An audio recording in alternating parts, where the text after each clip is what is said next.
everyone, welcome to my YouTube channel Kajal's Life World. So today I am going to cover chapter 1, nature and types of contracts of business law.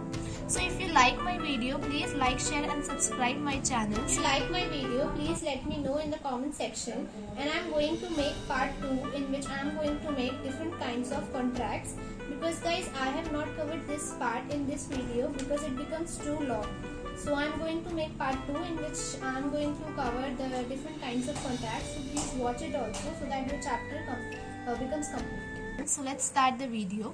So let's start with the definition of business law, because I am damn sure most of the students don't know the definition of business law. So I am going to tell you and make you understand that what actually is business law is. So it's deal with rights and obligations emerging from business law. वो rights और obligations जो commercial law से emerge करते हैं. Commercial law हमारे क्या होते हैं guys? business law ही होता है. Business law से जो rights आते हैं, जो obligations आती है, उसको हम बोलते हैं business law. ठीक है, अब आते हैं हमारा एक एक्ट है बिजनेस लॉ से, जो हमारा एक एक्ट आया वो है the Indian contract act 1872. Guys हमारा इम्पोर्टेंट फेज है लेजिस्लेशन का, और it is one of the important acts under the ambit of business law के अंडर एक इम्पोर्टेंट एक्ट है हमारा. कौन सा? Indian contract act. आप ये याद रखिएगा कौन से ईयर में आया था, 1872 याद रखिएगा. और ये it comes into force with effect from 4 सितंबर 1872. ये कब एग्जिस्टेंस में आया था हमारा, कौन से डेट को आया था? ये आया था हमारा 1 सितंबर 1872. अब याद रखिएगा गाइस, आप ये इंट्रो में लिख सकते हैं, अपने बिजनेस लॉ के इंट्रो में लिख सकते हैं. अगर आ जाए डिफाइन बिजनेस लॉ तो आप ये डेफिनेशन लिख सकते हैं, इसका इंट्रो दे सकते हैं कि ये इंपॉर्टेंट एक्ट आया था, इस ईयर में आया था, इस डेट में एग्जिस्टेंस में आया था. तो आप ये सब कुछ इसमें बता सकते हैं. सो गाइस हमारे इंडियन कॉन्ट्रैक्ट एक्ट के 3 वर्ड्स हैं, फॉर्मेशन, डिस्चार्ज एंड रेमेडीज. ये हमारे 3 इंपॉर्टेंट वर्ड्स हैं जो हम इंडियन कॉन्ट्रैक्ट एक्ट में कवर करेंगे. फॉर्मेशन का मतलब होता है हम कैसे अपने कॉन्ट्रैक्ट को फॉर्म करते हैं. ठीक है, डिस्चार्ज का मतलब होता है हम अपने कैसे कॉन्ट्रैक्ट को डिस्चार्ज करते हैं, और अगर वो कॉन्ट्रैक्ट अगर वॉइड है और अगर हमें उसके अगेंस्ट कोर्ट में जाकर उसको ब्रीच करना है तो उसके अगेंस्ट हमें क्या क्या रेमेडीज मिलेगी. ठीक है, तो हम ये 3 इंपॉर्टेंट वर्ड्स हैं हमारे इंडियन कॉन्ट्रैक्ट एक्ट के, तो आप ये 3 वर्ड्स याद. So guys, now the question arises is what is contract and agreement. ये important question है, इसलिए मैं इसको बहुत ज़्यादा डिटेल में कवर करूँगी, तो आप इस पे ध्यान दीजिएगा. According to section 2 clause H, आप इसको section 2 bracket H मत पढ़िएगा, इसको section 2 clause H पढ़िएगा. Of the Indian Contract Act 1872 defines a contract as एक एग्रीमेंट जो कि इन्फोर्स होता है लॉ से, वो एक कॉन्ट्रैक्ट होता है. इसका मतलब वो एग्रीमेंट जो कि इन्फोर्सेबल होता है, मतलब फोर्स में आता है bye the law, is contract. Contract का हमारा जो अगर हम न्यूमेरिकली लिखे तो ये होता है हमारा agreement plus enforceability by law. Agreement plus enforceability by law. ठीक है, अब आते हैं हम पहले हम एग्रीमेंट के बारे में पढ़ते हैं. एग्रीमेंट बेसिकली हमारा होता क्या? It is a set of promise. Section 2 clause B lays down that a proposal when accepted. जैसे कि अगर मैंने आपको प्रपोजल दिया है कि आपको मेरे साथ मूवी देखने के लिए चलना है, और आपने वो प्रपोजल एक्सेप्ट कर लिया है और आपने मुझे प्रॉमिस किया है कि ठीक है मैं तुम्हारे साथ चलूंगा, तो वो एक एग्रीमेंट बन जाता है. दस एग्रीमेंट इज एक्सेप्टेड प्रपोजल. अगर आपने मेरा प्रपोजल एक्सेप्ट करा है तो एग्रीमेंट क्या होता है? एक एक्सेप्टेड प्रपोजल होता है. तो जो हमारा एग्रीमेंट होता है वो होता है ऑफर प्लस एक्सेप्टेंस. ऑफर जो देता है वो होता है प्रॉमिसर, जो एक्सेप्ट करता है वो होता है प्रॉमिसर. ठीक है, तो आप याद रखिएगा agreement is equals to offer plus acceptance. ठीक है, अब हमने यहाँ पे देखिएगा, आप यहाँ पे कॉन्ट्रैक्ट में हमने एग्रीमेंट के बारे में पढ़ लिया है. अब पढ़ते हैं हम इन्फोर्सेबिलिटी बाय लॉ. तो ये होता है हमारा legal obligation. An agreement must give rise to a legal obligation. एक एग्रीमेंट अब अगर वो राइज देता है लीगल ऑब्लिगेशन को, मतलब लीगल रिलेशंस वगैरह हो उसमें, तभी वो एक एग्रीमेंट जो होता है वो कॉन्ट्रैक्ट कहलाता है. ठीक है, अब एक चीज अगर आप पढ़ेंगे तो an agreement which is not enforceable by law is not a contract. जिसमें लीगल रिलेशन नहीं हो, जिसमें कुछ भी लीगली कुछ भी कानून से रिलेटेड ना हो, वो हमारा एग्रीमेंट नहीं होता. आप ये याद रखिएगा. एक चीज मैंने यहाँ पे इंपॉर्टेंट चीज कवर करी है, वो है ऑल कॉन्ट्रैक्ट्स आर एग्रीमेंट. सारे कॉन्ट्रैक्ट एग्रीमेंट्स होते हैं, but all agreements are not contract. सारे कॉन्ट्रैक्ट एग्रीमेंट्स होते हैं बट सारे एग्रीमेंट कॉन्ट्रैक्ट नहीं होते. क्यों नहीं होते? क्योंकि उनमें लीगल ऑब्लिगेशंस नहीं होता. सिर्फ वही एग्रीमेंट कॉन्ट्रैक्ट्स होंगे. Only those agreements are contracts which give rise to legal obligation. So जो लीगल ऑब्लिगेशंस को राइज करेंगे. सो गाइस सेक्शन 10 के अंदर आते हैं हमारे essential elements of valid contract. एक हमारा जो वैलिड कॉन्ट्रैक्ट का जो फर्स्ट पॉइंट है वो है हमारा एन एग्रीमेंट. आपको मैंने बताया था एग्रीमेंट क्या होता है हमारा, ऑफर एंड एक्सेप्टेंस।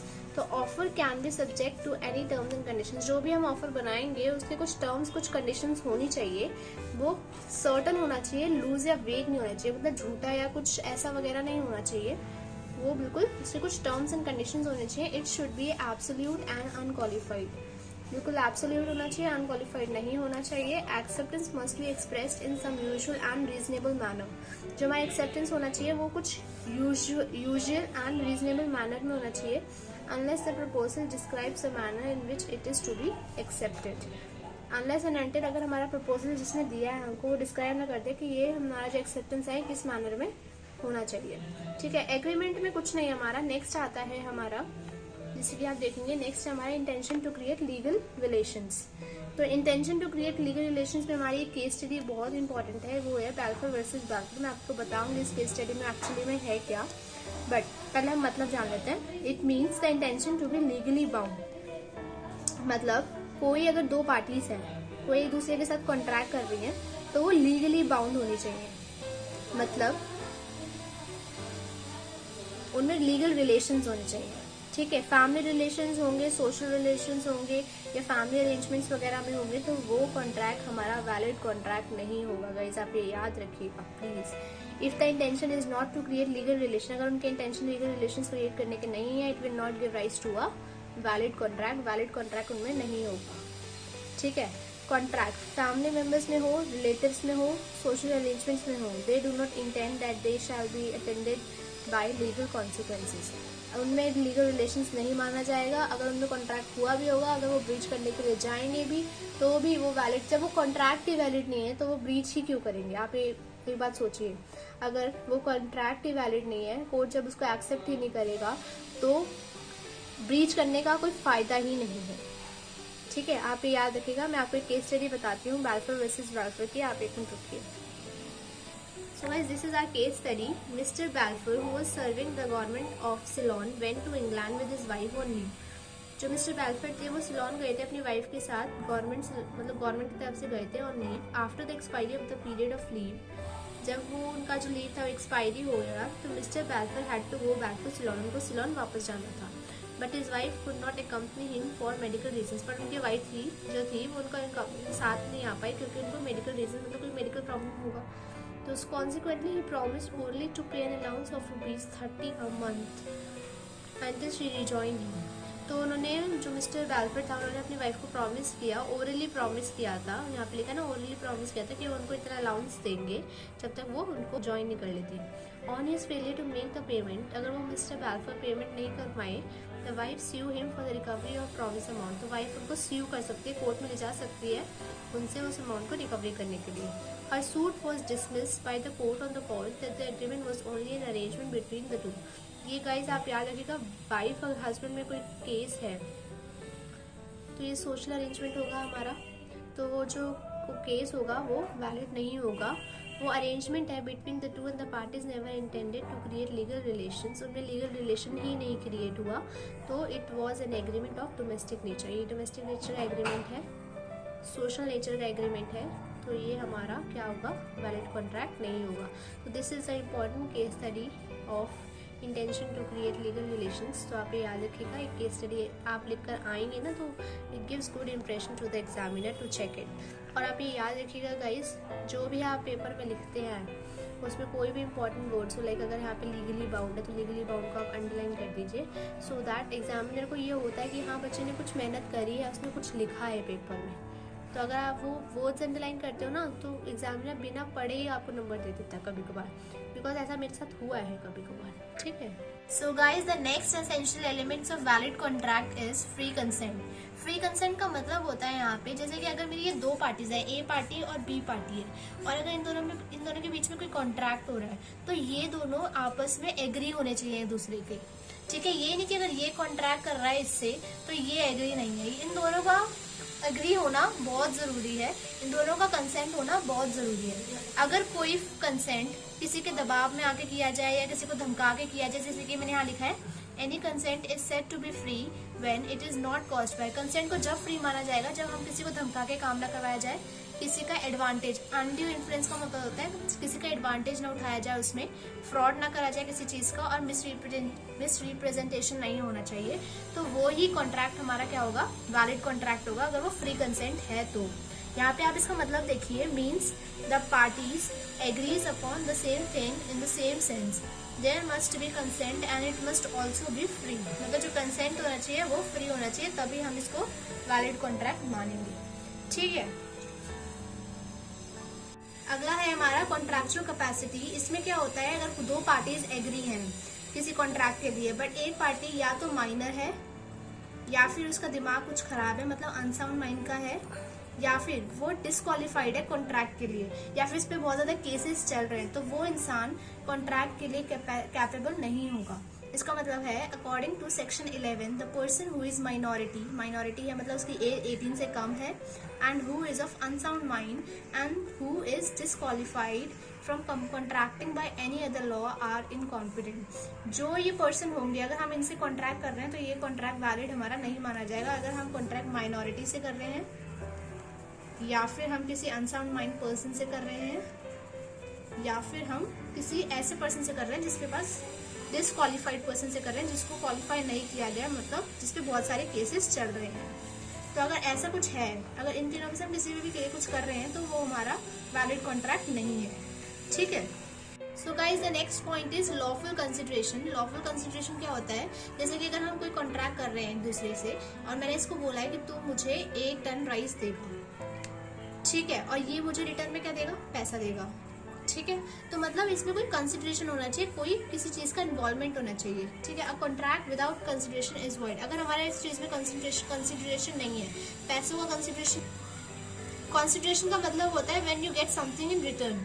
ठीक है, तो जैसे कि यहाँ पे मैंने लिखा है consideration means compensation for doing or omitting to do an act. किसी काम को करने के लिए आपको जो पैसा मिलता है उसको बोलते हैं हम लॉफुल कंसिडरेशन, और ये होना जरूरी है। अगर ये नहीं है तो कॉन्ट्रैक्ट क्या होगा, वॉइड होगा, कॉन्ट्रैक्ट वैलिड कॉन्ट्रैक्ट नहीं होगा।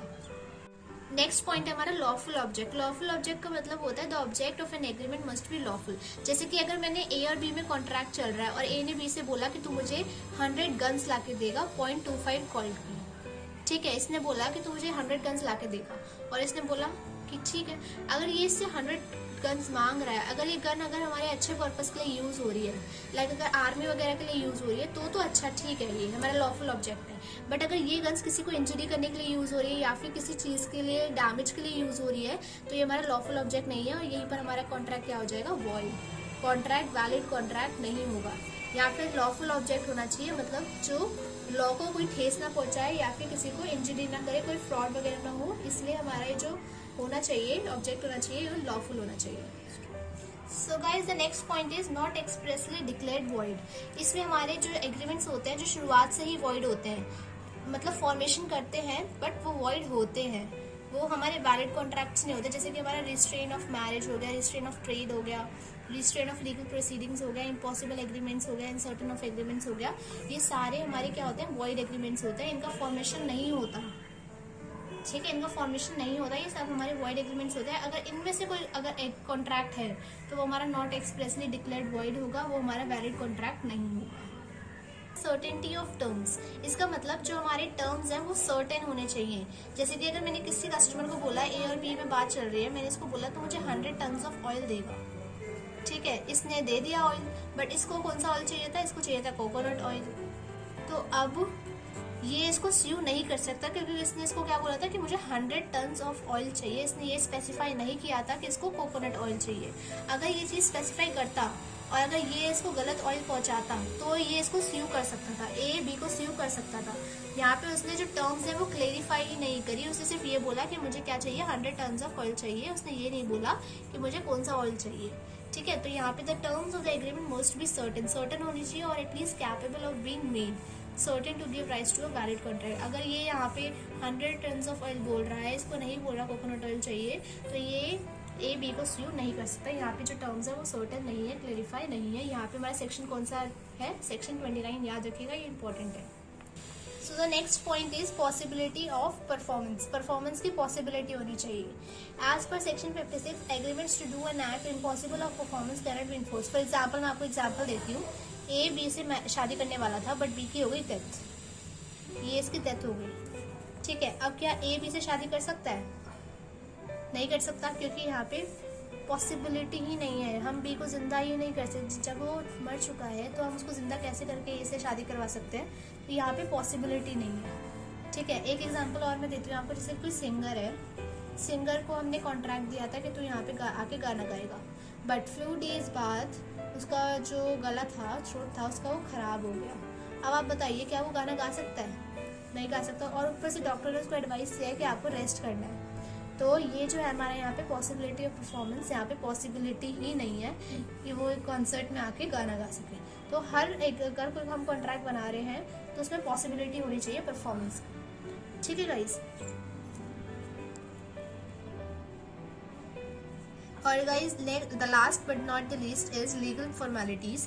कोई भी कॉन्ट्रैक्ट अगर हम बनाते हैं, या तो वो रिटर्न, वैसे तो वह रिटर्न ही होना चाहिए। इसमें ओरल मैंने लिख दिया है, एग्रीमेंट्स में इधर भी ओरल नहीं होना चाहिए, क्योंकि कई बार क्या होता है, कई लोग मुकर जाते हैं अपना कॉन्ट्रैक्ट करके, ठीक है। जैसे कि फॉर एग्जाम्पल आपने किसी इंसान को पैसा दिया, बयाना दिया अपने मकान का, बट आपने उससे कोई रिटर्न में कुछ नहीं लिया, और आप जब वापस जाते हैं तो वो बोलता है कि मैं आपको, आपने मुझसे, मेरा तो आपसे कोई कॉन्ट्रैक्ट ही नहीं हुआ था। तो यहाँ पे वो मुकर गया, क्योंकि यहाँ पे हमारा क्या था, ओरल हो रहा था सब कुछ, यहाँ पे हमारा कुछ भी रिटर्न नहीं था।